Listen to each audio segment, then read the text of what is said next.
पनवेल विधानसभा मतदारसंघात सुरू असलेल्या SIR प्रक्रियेवरून आता नवा वाद निर्माण झाला आहे। मतदारांनी भरलेले SIR अर्ज थेट खारघरमधील एका झेरॉक्स सेंटरमध्ये आढळल्याचा आरोप शिवसेना ठाकरे गटाने केला आहे। हे अर्ज भाजप युवा मोर्चाच्या पदाधिकाऱ्याकडे कसे पोहोचले आणि सर्वात महत्त्वाचं म्हणजे नागरिकांनी SIR प्रक्रियेत दिलेली वैयक्तिक माहिती खरंच सुरक्षित आहे का, या प्रकरणाची चौकशी करण्याचं प्रशासनाने स्पष्ट केलं आहे। खारघर सेक्टर 19 मधील झेरॉक्स सेंटरमध्ये पनवेल मतदारसंघातील SIR अर्जाच्या प्रती काढल्या जात असल्याचा आरोप शिवसेना ठाकरे गटाने केला आहे। या घटनेचा व्हिडिओही समाज माध्यमांवर समोर आला आहे। शिवसेना ठाकरे गटाचे पदाधिकारी बालेश भोजने यांनी घटनास्थळी पोहोचून याबाबत जाब विचारल्याचा दावा केला आहे। बघू ना, आम्ही पण दोघांना तू दादागिरी करतो ते कसं काय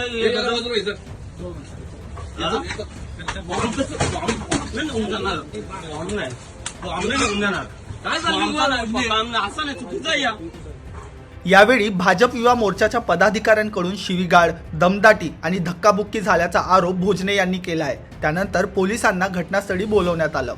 हे SIR चे फॉर्म आहेत आणि या ठिकाणी हे फॉर्म भारतीय जनता पार्टीच्या कार्यकर्त्यांनी झेरॉक्स साठी दिलेले आहे। त्या झेरॉक्सच्या दुकानामध्ये अशा प्रकारे ज्या लोकांनी हे फॉर्म गव्हर्नमेंटकडे दिलेले आहेत भरण्यासाठी, त्याचा असा गैरवापर करून हा डाटा हे या ठिकाणी लोकांचे मोबाईल नंबर असतील, आधार कार्डचे नंबर असतील, हे सगळेजण या ठिकाणी तुम्ही बघाल की ह्या सगळ्या पिशव्यांमध्ये सगळे झेरॉक्सला दिलेले आहेत।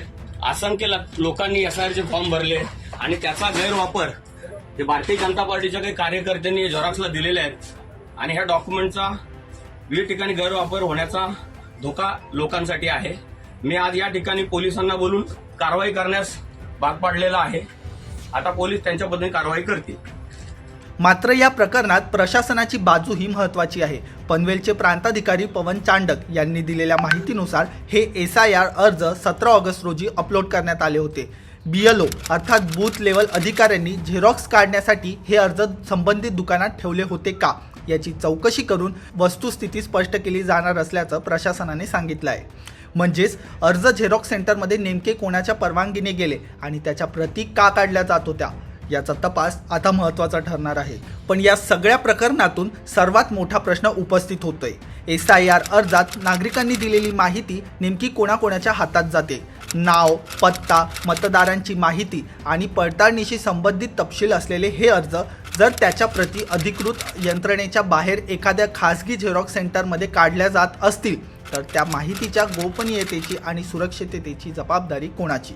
हे SIR चे ओरिजिनल फॉर्म आहे, ज्यात भाग 149, 138, 138, भाग 141, 140, अशी प्रकारचे आमच्याकडे 5-6 आम्हाला सापडले। संपूर्ण SIR फॉर्म ओरिजिनल फॉर्म आहे आणि ओरिजिनल फॉर्म आज एका झेरॉक्स शॉपमध्ये भारतीय जनता पार्टीचे पदाधिकारी त्या फॉर्मची झेरॉक्स काढून। इथे एक गोष्ट स्पष्ट होते, SIR प्रक्रियेत राजकीय पक्षांच्या सहभागालाही निवडणूक आयोगाने काही प्रमाणात परवानगी दिली आहे। ECIच्या माहितीनुसार मान्यताप्राप्त राजकीय पक्षांचे बूथ लेवल एजंट्स नागरिकांकडून ठराविक संख्येने फॉर्म स्वीकारून ते BLOकडे जमा करू शकतात। मात्र खासगी झेरॉक्स सेंटरमध्ये प्रत्यक्ष भरलेले अर्ज कशा पद्धतीने पोहोचले आणि त्यांच्या प्रती काढण्याची परवानगी होती का, हा वेगळा आणि तपासाचा मुद्दा आहे। याच मुद्द्यावरून विरोधक प्रशासनाला घेरत आहे। सरकारी प्रक्रियेत असलेले SIR अर्ज राजकीय कार्यकर्त्यांकडे कसे पोहोचले, हा सवाल शिवसेना ठाकरे गटाकडून उपस्थित केला जात आहे। SIRची संपूर्ण प्रक्रिया पारदर्शक असावी, मतदारांची माहिती सुरक्षित असावी आणि कोणत्याही राजकीय पक्षाला या माहितीचा गैरवापर करता येऊ नये, अशी मागणी विरोधकांकडून करण्यात येत आहे। मात्र SIR अर्ज झेरॉक्स सेंटरमध्ये सापडल्याने मतदारांच्या संख्येत कोणतीही वाढ किंवा घट होत नाही, असं पनवेल प्रशासनाकडून स्पष्ट करण्यात आलं आहे। आता प्रश्न आहे तो फक्त राजकारणाचा। नागरिकांनी निवडणूक प्रक्रियेत विश्वासाने दिलेली माहिती कोणाच्या ताब्यात आहे, ती कुठे साठवली जाते, तिच्या प्रती कोण काढू शकतं आणि त्या माहितीच्या सुरक्षिततेची जबाबदारी नेमकी कोणाची, या प्रश्नांची उत्तरं प्रशासनाच्या चौकशीतून समोर येणं महत्त्वाचं आहे। कारण मतदार यादी शुद्ध करण्यासाठी सुरू असलेली SIR प्रक्रिया पारदर्शक असण्या इतकीच मतदारांच्या माहितीच्या गोपनीयतेची हमी देणारी असणंही गरजेचं आहे. मी सेक्टर 19 खारघर या ठिकाणी झेरॉक्सच्या एका दुकानात माझ्या पर्सनल कामाचे झेरॉक्स काढण्यासाठी गेलो असता मला त्या ठिकाणी हजारोच्या संख्येने SIRचे ओरिजिनल फॉर्म झेरॉक्स करत असल्याचे माझ्या लक्षात आलं. मी त्या दुकानदाराला विचारणा केली की बाबा हे फॉर्म कोणी दिले तुला? तो म्हणला मला एक व्यक्तीने दिले, मला नाव नाही माहीत. मी त्या व्यक्तीला फोन केला की बाबा कोण आहे तू, इथे कसे काय, हे शासनाकडे जमा पाहिजेत, हे या दुकानात कसे काय आले? तो बोला मी 5 मिनिटात आलो. तो आला आणि मला म्हणाला की मी भारतीय जनता पार्टी युवा मोर्चाचा पदाधिकारी आहे, हे फॉर्म माझ्याकडे, तू माझ्याबरोबर काय तुझा प्रॉब्लेम आहे मला सांग. मी म्हटलं तुझ्याकडे फॉर्म आले कसे?